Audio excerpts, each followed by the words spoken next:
Comenzamos este video con clase y teoría del color y empezamos con la teoría fundamental. En este módulo o en este primer módulo vamos a trabajar lo que es la ciencia del color y en eso vamos a empezar con las leyes de la colorimetría, el círculo cromático y la estrella de Oswald. La colorimetría es la base sencilla de todo estilista y se rige por la relación entre los colores. Entonces, entre esos, pues, según la estrella de Oswald, que es lo que están viendo en el gráfico, tenemos los colores primarios. Los colores primarios son azul, rojo y amarillo, que son la base de los demás colores. Al mezclar estos colores empiezan a originarse los colores secundarios y terciarios. En este caso, los secundarios se obtienen mezclando partes iguales de los dos primarios. Como lo ven en la estrella de Oswald, el azul con el amarillo nos da el verde, el rojo con el azul nos da violeta y el rojo con el amarillo nos da naranja. La estrella de Oswald es una herramienta visual que nos muestra cómo los colores se enfrentan. Los colores que están opuestos en la estrella se neutralizan entre sí. Entonces, como ustedes ven aquí en la estrella, lo que estamos haciendo es que con el rojo y el amarillo nos da verde, pero el verde es el opuesto al rojo. Entonces, se neutralizan y ahí es donde empieza a originarse la ley de la neutralización. Los colores opuestos neutralizan. Entonces, si un cabello tiene un reflejo no deseado, aplicamos su opuesto para cancelarlo y llevarlo a un tono neutro. Puede ser un marrón o puede ser un gris. Entonces, vamos con el segundo punto, la ley de la neutralización, la aplicación práctica. Es una clave para corregir los errores y matizar decoloraciones. Es muy clave que tengan muy presente la estrella de Oswald. ¿Por qué? Porque de ahí se rigen los círculos cromáticos de cualquier carta de colores. Entonces, para neutralizar un tono naranja usamos el reflejo azul. En este caso, el reflejo azul es el famoso 1 o el color que en la carta de colores es el 1, que es el cenizo. Para neutralizar el amarillo usamos el violeta. Reflejos irisados o perlados que son los que terminan en 2, según la carta universal, pero ahorita vamos a entrar en ese tema. Y para neutralizar el rojo usamos el verde. Reflejos mates, siempre se utiliza el reflejo verde, que es el 7. Pero si todo lo contrario, lo que quieres es potencializar el color, que realce el color, pues entonces, ¿qué utilizamos para potencializar? El color vecino al color que queremos potencializar. Si en este caso tenemos un naranja, que es el cobre, y queremos que ese naranja sea más rojizo, pues potencializamos con el rojo. Pero si queremos que ese naranja, ese cobre sea más dorado, pues nos vamos hacia el amarillo. Ese es el juego que nosotros empezamos a realizar para desarrollar esas potencializaciones de tono. Seguimos con la otra, la profundización de la nomenclatura internacional con las casas comerciales. En este punto voy a explicar lo que es la escala internacional y la referencia de cada número. Para nadie es un secreto que los números, los colores en las cartas de colores vienen clasificados. Todo el mundo lo sabe.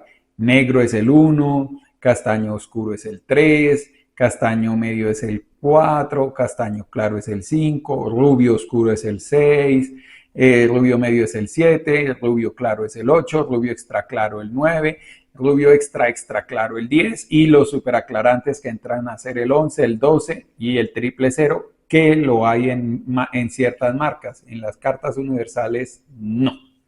¿Por qué hablo de las cartas universales? Porque resulta que el segundo número que traen las cartas de color es el reflejo. Entonces, si ustedes ven, por ejemplo, 7.1, quiere decir que el 7 es un rubio mediano y el punto 1 es cenizo. De las cartas universales. En el siguiente cuadro que están viendo en pantalla, aquí van a ver el reflejo por sus letras, cenizo, irisado, dorado, mate, marrón y violeta, y el correspondiente número según la nomenclatura internacional. 1, que es el azul, 2, que es el violeta, 3, que es el amarillo, 7, que es mate, que es el verde. El marrón no existe en la carta internacional, no existe, o en la carta universal, el marrón no existe. Y el violeta sería el 2. Pero existe el caoba, que es el que nosotros deseamos, que es el 5 en la carta internacional. Para L'Oréal Profesional, ellos tienen los mismos reflejos, pero le cambian el número. Entonces, es muy importante tener en cuenta eso a la hora de aplicar colores. Si es una carta universal, usted ya sabe cuáles son los colores, pero si es, por ejemplo, la de L'Oréal, la de Vela o la de Swafcore o Igora, estos cambian. El cenizo por lo general predomina siendo el 1 en las 3 cartas o en las 3 marcas. El irisado igualmente sigue siendo el mismo violeta en L'Oréal Profesional, en Vela lo llaman verde mate ojo. O sea, si ves, el 2 ya en Vela es un mate, es un verde. Lo que en la universal es un 7, acá es un mate. Pero en Swafcore el 2 es un cenizo humo, o sea que no es tampoco tan violeta. El dorado sigue siendo 3 en la internacional, en L'Oréal también, en Vela también, pero en Swafcore es dorado, es el 5. Resulta que ese mismo amarillo o ese mismo dorado resulta ser un 5. Ahí ya cambian la nomenclatura. Es eso lo que tienen que tener presente, el número que van a representar. Las cartas lo cambian como para personalizarlas o para generar lealtad con los estilistas. De pronto algunos estilistas se casan con ciertas marcas y al desconocer las nomenclaturas internacionales o las de las otras cartas, no logran sacar las mismas combinaciones, entonces les da como ese miedo. Por eso es bueno tener esta tabla y este conocimiento, porque lo que, por ejemplo, en palabras podríamos hablar como un rubio dorado cenizo. En nomenclatura, un rubio dorado cenizo, estamos hablando de un 831 para la carta internacional, pero para la carta de Igora sería un 851, porque el dorado es un 5. Eso es lo importante de saber qué número le asignan a cada color. Por ejemplo, el mate en la internacional es el verde, como lo ven en la carta de colores, pero también para L'Oréal, pero en Vela el 7 resulta ser un marrón cálido, o sea, es un marrón con incidencia dorada. Mientras que el mate o el verde en Igora es el 3. Vea cómo va cambiando. Mientras el 3 en la carta internacional es un amarillo, para Igora es un verde o un mate. Eso es lo que tienen que tener presente. Como les decía, en la carta internacional el marrón no existe. Pero para L'Oréal ese marrón es un moca y está con el número 8. O sea, ya viene una mezcla preestablecida que es el 8. Y para Vela es el 7. Y para Swafcore es un 6. ¿Sí ves cómo van cambiando? Mientras que para la internacional el violeta es un 2, para L'Oréal también. El violeta para Vela es un 6 y el violeta para Igora es un 9. Bajo esa dinámica, si ustedes tienen muy presentes qué número le asignaron a cada color o a cada reflejo, a ustedes les va a quedar muy fácil a empezar a distinguir o a saber las mezclas, y esto lo hace la práctica y la memorización. Por eso es muy bueno que tengan este cuadro o esto, para que cuando ustedes quieran desarrollar fórmulas entre diferentes marcas, lo puedan hacer sabiendo exactamente cuál es el reflejo o cuál es el color que están llevando a cabo. Entonces, las letras en la nomenclatura americana como Redkin, Matrix y Joico, porque no todas manejan los números, en algunas cartas de color resulta que los matices o los reflejos los representan con letras. El A es cenizo, el B violeta.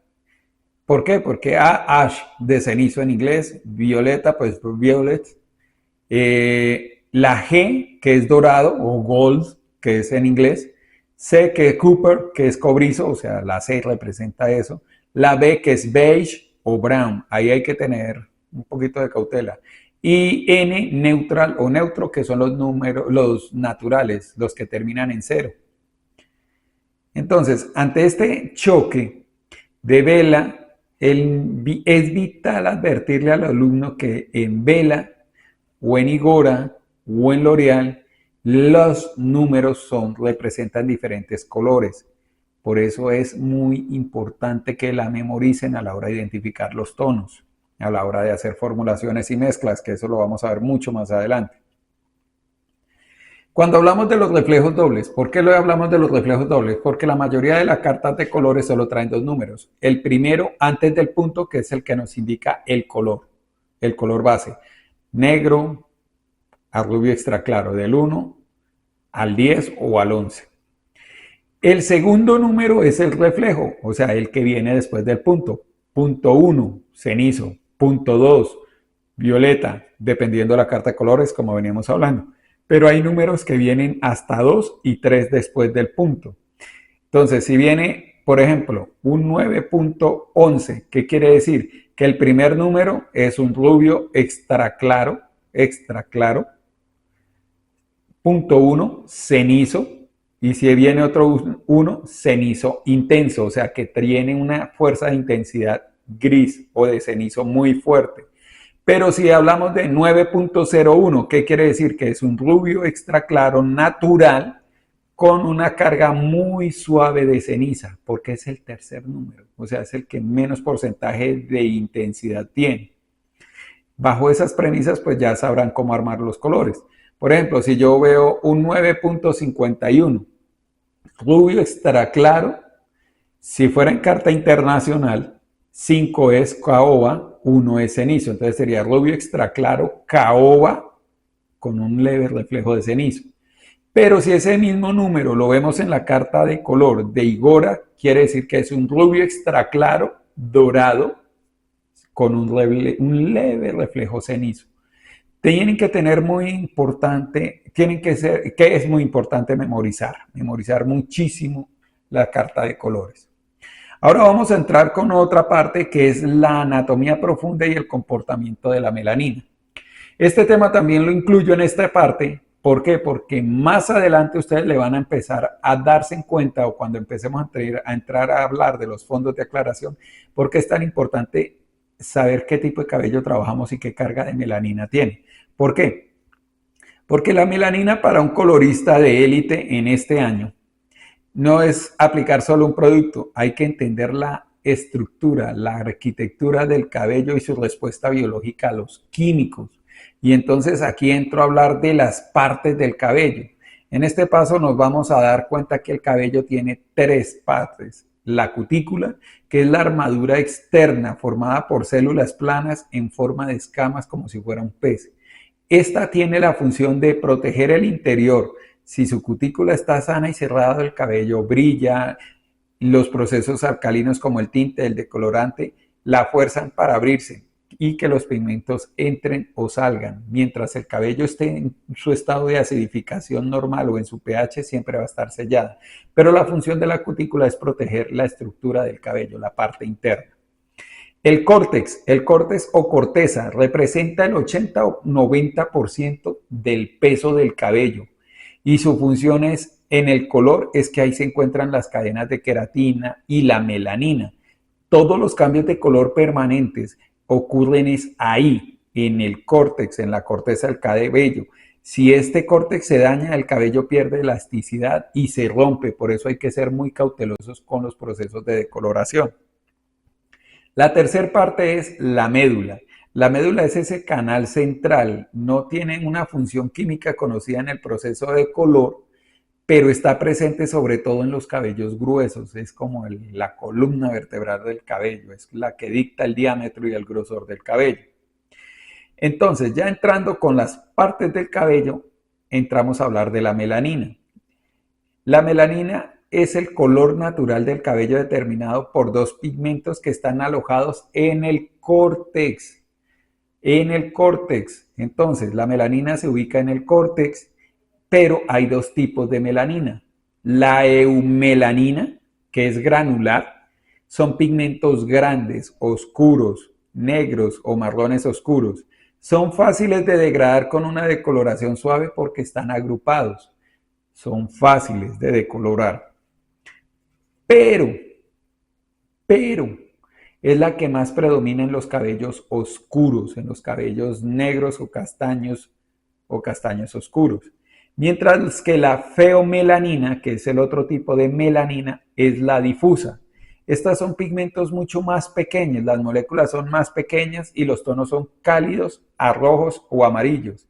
Y están dispersas, no están agrupadas, están más bien dispersas, mantienen mayor espacio y están por todo el córtex, lo que es extremadamente difícil de eliminar. Y es difícil de eliminar por completo. y son las responsables de los fondos anaranjados persistentes. Y esta predomina en los cabellos claros. Cuando un cabello natural es claro, solo va a haber más feomelanina que eumelanina. Entonces, hay que tener presente eso. ¿Por qué? Porque es que los fondos de aclaración se basan en esto y en los procesos de decoloración. Vamos viendo tema a tema y ahí vamos conjugando todos estos conocimientos para después empezar a hacer las prácticas como deben ser. El comportamiento ante los químicos de la melanina. Como veníamos hablando, la melanina tiene dos clases, eumelanina oscura y la acción de la feomelanina clara. La reacción o el proceso que hace la eumelanina oscura ante una coloración de tinte con amoníaco es el siguiente. El amoníaco abre la cutícula y el oxidante aclara sutilmente la eumelanina para abrir espacio o hacer el espacio para el nuevo pigmento artificial. Mientras que en la feomelanina no se logra eliminar del todo el tinte. Simplemente se mezcla con la feomelanina natural y por eso los tintes suelen verse en cálidos, naranjas o dorados con el tiempo. Entonces es muy importante saber hasta qué punto se puede aclarar. La eumelanina en reacción con una decoloración es la primera en degradarse, es la primera que chao chao, el cabello pasa de negro a marrón y luego de rojo rápidamente. Pero ¿qué pasa? Que cuando empieza a seguir interactuando, le va a costar más tiempo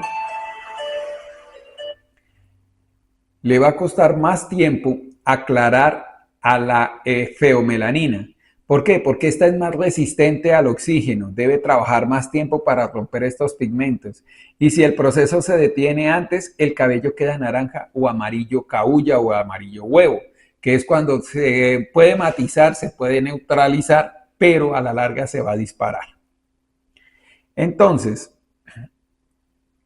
¿qué es lo que vamos a hacer ahorita? Voy a darles una variación según el tipo de cabello en cuanto a qué porcentajes maneja de eumelanina y cuántos porcentajes de feomelanina para que la vayan ubicando. Entonces, digamos, los cabellos asiáticos u oscuros, que son los, ya sabemos que son los asiáticos y los oscuros, son los niveles 1 y 3, son los cabellos 1 negros, 3 castaños oscuros, son esos que tienen una densidad masiva de eumelanina y por eso al decolorar revelará rojos intensos antes de llegar a rubio. Requiere procesos lentos y controlados debido a eso, a la carga tan fuerte de eumelanina para después poder empezar a eliminar lentamente la feomelanina. Ahora venimos con los cabellos que más trabajamos nosotros, los cabellos latinos. Los cabellos latinos o castaños se encuentran entre los niveles 4 y 5, o sea, castaños oscuros y castaños claros. O sea, realmente nosotros no trabajamos cabellos asiáticos, que es ese negro profundo. Muy rara vez lo hacemos, pero lo confundimos con el 4 o el 5. Para este tipo de cabellos latinos hay una mezcla equilibrada y su principal reto es el fondo de aclaración 7, el naranja, donde la feomelanina roja se vuelve cobriza. Ahí es donde es muy interesante. ¿Por qué? Porque se elimina muy rápido la eumelanina, pero nos quedamos pasmados con feomelaninas que nos trabajan el cabello en esa decoloración 7, que es entre roja cobriza o roja naranja. Y a veces tenemos que recurrir a una segunda o a una tercera aclaración para lograr esos tonos extra claros que nos están exigiendo ahorita con las tendencias de balayage. Ahora viene el cabello rubio natural, que es el nivel 7 al 9. Las latinas muy rara vez los hay, pero puede haber. Por lo general esto se ve más en las mujeres anglo o las mujeres norteamericanas de descendencia europea. Porque entonces, estos no tienen casi eumelanina, o sea, realmente por lo mismo claro es que son lo que va a predominar más es la feomelanina y es amarilla. Y aclaran muy rápido, pero es más frágil estructuralmente. O sea, quiere decir que su córtex es su médula, el diámetro de su médula es muy delgadito. Entonces, aquí realmente no necesitamos hacer decoloraciones tan largas o tan intensas. Ahí nos medimos con los tiempos y la mezcla o los mix de los peróxidos. Y viene el dolor de todos, que es el cabello que yo tengo. El cabello canoso, cuando nos llegan y ay, cúbrame las canas, y es cuando más problema tenemos. En el cabello canoso no existe la melanina, ni siquiera existe. ¿Por qué no existe la melanina? Pues si no existe melanina, no existe eumelanina ni feomelanina. Entonces son espacios de aire, o sea, son espacios que la cutícula suele ser más dura, más compacta, por lo que más cuesta que penetre el tinte, porque las cutículas están más cerradas y es espacio de aire al que hay que entrar. Ahora vamos a entrar a otro tema. El otro tema se llama potencial de hidrógeno o el equilibrio de la fibra. Es lo que nosotros conocimos como el famoso pH. ¿Por qué es principal entrar en esta parte del pH? Porque es que con el pH le damos el equilibrio a la fibra capilar. El pH nos indica si estamos haciendo procesos alcalinos o procesos ácidos. Podemos determinar si nuestro cabello o el cabello de nuestros clientes están en una etapa alcalina o en una etapa ácida. Y así poder, desde escoger procesos de decoloración, procesos de coloración, tratamientos a aplicar. Es muy importante tener mucha conciencia sobre lo que es el significado del pH y qué productos de los que utilizamos tienen el pH y dónde los clasificamos, si alcalinos o ácidos. Y como todo, los extremos no pueden ser muy beneficiosos en el cabello. Por eso, ¿qué tiene de esto? Que el pH mide la acidez o la alcalinidad, como les venía explicando, y vienen por lo general unas cintas o unos papelitos que cuando entran en contacto con el producto, ellos se tornan de determinados colores y esos determinados colores tienen una clasificación que nos van a marcar del 0 al 14 si el punto es ácido o el punto es neutro. Por lo general el punto neutro es el 7, o sea, un pH neutro tiene que ser 7. Y el pH natural del cabello y el cuero cabelludo es ligeramente ácido en 4.5 a 5.5. Ese es el nivel ideal del pH para un cabello, o sea, que esté en un punto ácido, 4.5 o 5.5. ¿Qué pasa cuando el pH es muy alto o muy alcalino? O sea, que estamos hablando de un pH de 8 a 14. Pues que las escamas de las cutículas se abren demasiado, se hinchan de forma agresiva y como consecuencias el cabello empieza a perder agua, proteínas y todos los lípidos que lo nutren o que lo forman. Entonces, ¿qué va a pasar? Que el cabello se vuelve áspero, se vuelve seco, se enreda con facilidad y pierde brillo. Si el pH es demasiado alto, con una decoloración muy mal cuidada, el cabello también llega a volverse ese cabello elástico, ese cabello que yo llamo cabello chicle. Por eso, y finalmente se rompe. Eso es lo malo de un extremo tan alcalino. Pero si nos vamos al otro extremo, que es un extremo ácido, un pH muy bajo, de 0 a 2, ¿qué sucede? Que el ácido cierra tanto la cutícula del cabello y ese exceso de acidez hace que los ácidos industriales o caseros mal usados endurezcan la fibra, o sea, se sella tanto la cutícula que el cabello pierde ese movimiento natural y queda solidificado. Bueno, ¿por qué es vital clasificar los productos si están ácidos, si son ácidos o son alcalinos? Porque es que cuando usted mezcla dos productos, uno que sea ácido y el otro que sea alcalino, dentro de su estructura capilar, la reacción que se genera por lo general es una reacción exotérmica, una liberación de calor. Pero si eso ocurre dentro de su estructura capilar, dentro de las cutículas, dentro de su córtex, lo que va a ocasionar es que el cabello se quiebre. Esa liberación va a hacer que se vayan más rápido las proteínas y el agua que tiene su médula y el cabello tiende a quebrarse y se tiende a reventar. Entonces, en base a eso, es importante saber clasificar qué proceso es alcalino, qué proceso es ácido, qué productos son alcalinos, qué productos son ácidos.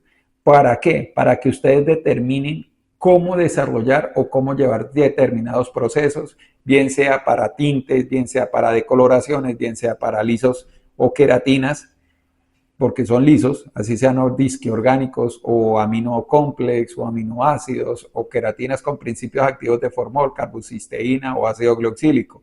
Es importante saber esa clasificación para no darse en sorpresas. Y lo que se puede desarrollar o los procesos químicos cuando se mezclan.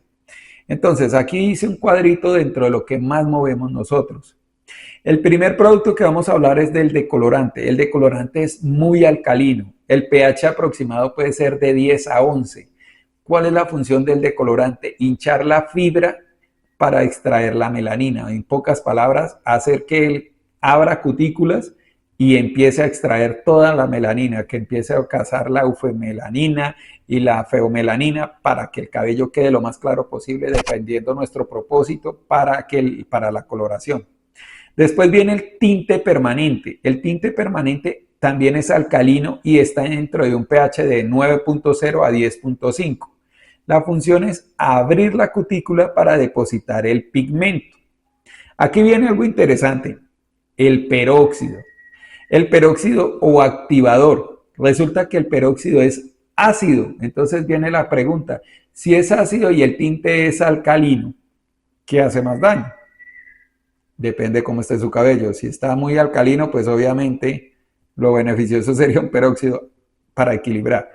Pero ¿por qué el tinte es alcalino, el tinte permanente, y el peróxido, que es su activador, es ácido?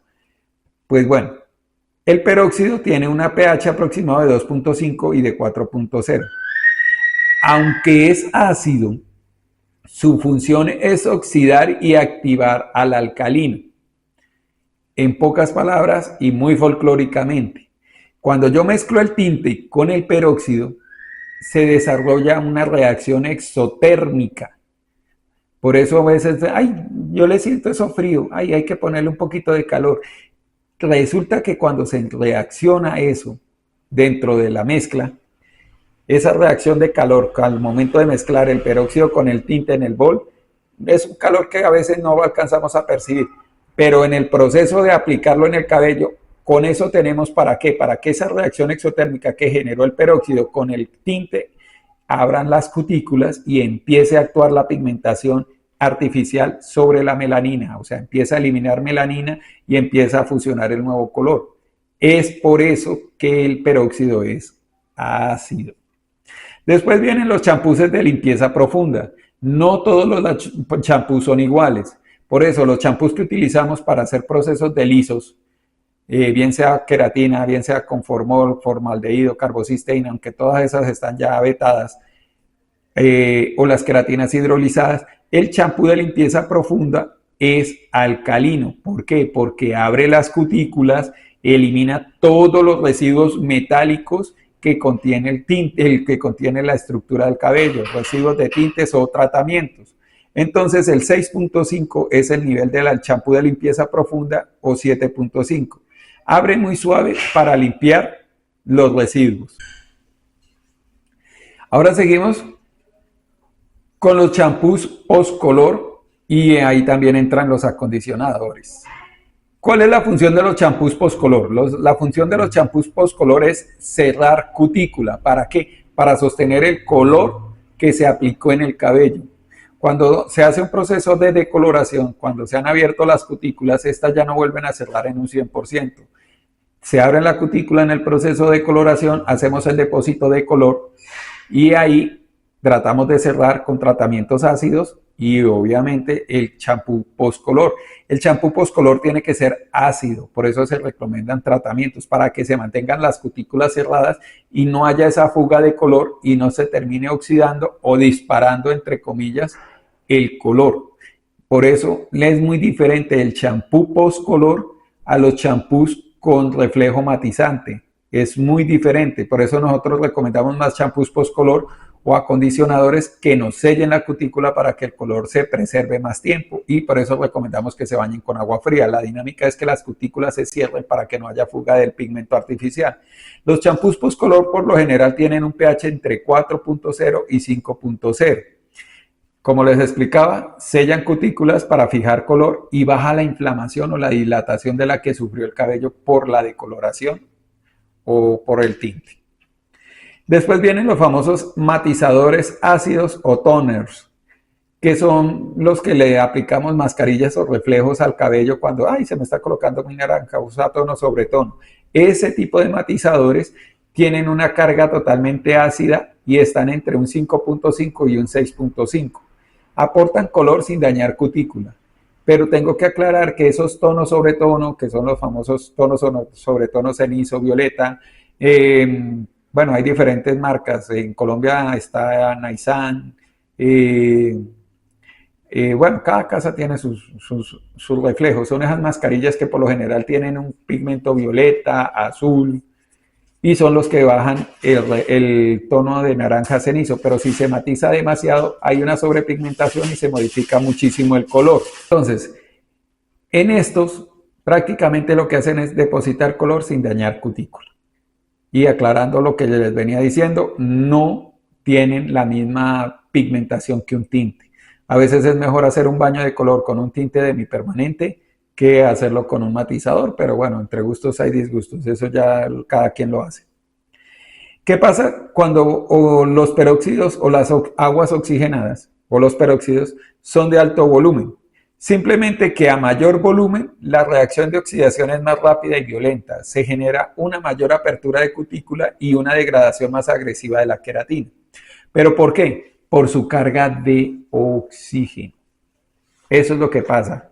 30, 40 volúmenes, pues su carga, entonces va a ser una reacción exotérmica mucho más intensa, o sea, va a sentirse más calor en la mezcla con el tinte o con la decoloración, lo que va a causar que se abran las cutículas y empiecen a eliminar. Entonces, ¿qué pasa? Que el cabello, cuando se utilizan este tipo de peróxidos a la hora de una decoloración, es tan abrasivo que penetra tanto a las cutículas y las desgarra, porque ese es el término, inflama tanto que desgarra totalmente la cutícula. Entonces estas pierden la capacidad de cerrarse, de volver a sellarse para que los cabellos no se vayan, no, el color no se vaya, perdón. Y el cabello termina reventado o termina en estado chicludo y no va a retener matiz. Se va a ver muy bonito en el momento, pero a la primera, a la segunda lavada o con un cepillado o con un poquito de agua tibia ya se fue el color y quedó la mecha totalmente opaca y sin brillo. Por eso la regla de oro para todo tipo de color o de coloración siempre se deben trabajar con peróxidos de 10 y de 20 volúmenes. Es más lenta, es mucho más tiempo, pero los resultados son espectaculares a la hora de colocar el cabello. Y aquí viene una regla de oro profesional para todos los que les gusta el balayage y que muchas veces por no ir a capacitaciones y por estar siguiendo TikToks o Reels, piensan en el solo proceso de la decoloración y que se matiza con tintes permanentes y resulta que no. Después de que usted ha hecho una decoloración en un cabello, para un balayage, incluso para los rayitos o para las mechas, el color de matiz que se debe utilizar es con un tinte demipermanente o semipermanente, un tinte sin amoníaco. ¿Por qué? Porque todo proceso alcalino tiene que terminar con una terapia ácida. Entonces, ¿qué hacemos? Que después de haber fijado el color en la mecha decolorada con un tinte demipermanente, se finaliza con un tratamiento. Siempre usamos un champú de pH equilibrado para bajar toda esa alcalinidad y después le damos un tratamiento ácido para devolver el pH natural al cabello lo más que se pueda. Bajar de ese 10, de ese 11, de ese 13, bajarlo a un 5 por lo menos. Entonces, por eso es importante. No es solo aplicar el champú de siempre y el acondicionador y salió. Ahí está el secreto de que el balayage no termine con un cabello opaco, reventado y maltratado. Decoloraciones con peróxidos muy bajos y con una terapia de tratamiento y de hidratación y restitución de lo que perdió la hidratación y la nutrición, lípidos, proteínas y agua. Entonces se hace ese tratamiento de acidificación que prácticamente es 1 hora o 40 minutos más, aparte del proceso del balayage. Y muchas veces antes de hacer este proceso, una semana o 2 días antes, se hace una terapia ácida para preparar el cabello al proceso del balayage. Lo hidratamos con tratamientos ácidos, pasamos por la alcalinización del balayage y terminamos cerrando con tratamientos de acidificación otra vez. Esos 2 pasos son cruciales, por eso el balayage es costoso. Un balayage es muy costoso, es por esos 2 tratamientos, el del inicio y el del final. Cuando solo te hacen la terapia, se hacen el color y te despiden con un acondicionador en el lavacabezas y chao, ahí puede que el color haya quedado espectacular, pero el cabello quedó muy maltratado, yo no me vuelvo a hacer un balayage, me volvió nada el cabello. de pronto porque el presupuesto no permitió hacerte una terapia ácida. Por eso lo barato sale caro. Entonces tengan muy presente eso, sobre todo los usuarios y pues los estilistas, pues tengamos en cuenta que tenemos que incluir dentro de los costos del balayage, y eso es lo que realmente lo hace costoso, porque una terapia ácida incluye desde colágeno, ampolletas de ácido hialurónico, champús neutros, champús de acidificación, mascarillas ácidas, que no son las mismas mascarillas de hidratación, son otro cuento muy diferente, y cada casa tiene un producto diferente. Bueno, el decolorante es el producto que ya sabemos que es el más agresivo a la hora de un proceso alcalino. ¿Por qué? Porque el pH es 10 y 11, o sea, su función es inflar y dilatar la hebra del cabello a tal punto que el oxígeno entre el corte se destruya la melanina. ¿Qué sucede realmente? Que el decolorante no solo quita el color, también elimina aminoácidos y lípidos, la grasa natural del cabello. Por eso es peligroso los volúmenes altos. Si usas un peróxido de 30, de 40 volúmenes, la reacción tan rápida que ocurre en la cutícula puede explotar literalmente una vez. La cutícula se desprende, el cabello no tiene cómo remeter humedad y se convierte en pelo de escoba. Pilas con eso. Aquí yo voy a hacer un comparativo porque aquí siempre viene la famosa polémica, ¿qué es mejor? ¿El tinte permanente o el semipermanente? Yo les puedo decir que el tinte permanente, otros dirán que el tinte semipermanente, pero es dependiendo lo que requiera el cabello y para el proceso que vayas a desarrollar. Entonces, no hay una última palabra, eso ya va más a criterio del estilista. Entonces, ¿qué pasa? Que el tinte permanente tiene un pH alcalino entre 9 y 10. El tinte semipermanente o demipermanente, que lo llaman en algunas casas, es ácido o neutro, o sea, está entre un pH 5 y un 7. ¿Por qué? Porque el tinte permanente tiene amoníaco, ¿sí? O sustitutos alcalinos. ¿Qué quiere decir? Que no todos los tintes tengan amoníaco, pero sí tienen sustitutos o activos alcalinos para que desarrollen el calor y puedan penetrar y dejar el pigmento o depositar el pigmento en el cabello cuando se necesite sin decolorar. Cuando aplicamos el tinte directamente sobre el cabello, que no haya un proceso de decoloración. Por eso se utiliza el tinte con amoníaco o sustitutos o activos que hagan la misma función del amoníaco. Por eso hay algunos tintes que huelen muy fuerte y otros no, pero hay veces que no tienen amoníaco, pero tienen otros activos que ayudan o hacen la misma función del amoníaco. El tinte demipermanente no tiene amoníaco, por eso es ácido. ¿Cuál es la acción? Pues que el tinte permanente entra al córtex, o sea, él hace que se abran las cutículas, entra al córtex y aclara la base natural del cabello. ¿Qué es lo que pasa con el tinte demipermanente? El tinte demipermanente única y solamente lo que hace es depositar pigmento en la cutícula o apenas debajo. O sea, realmente no entra hasta el córtex, solo se queda encima. O sea, es encubrimiento. Pero no afecta ni cambia ni modifica el pigmento natural, simplemente genera una capa. Por eso muchas veces cuesta que un tinte demipermanente suba o cambie el tono de un cabello. Y entonces, el uso ideal para un tinte permanente, pues cubrir canas o aclarar cabello virgen.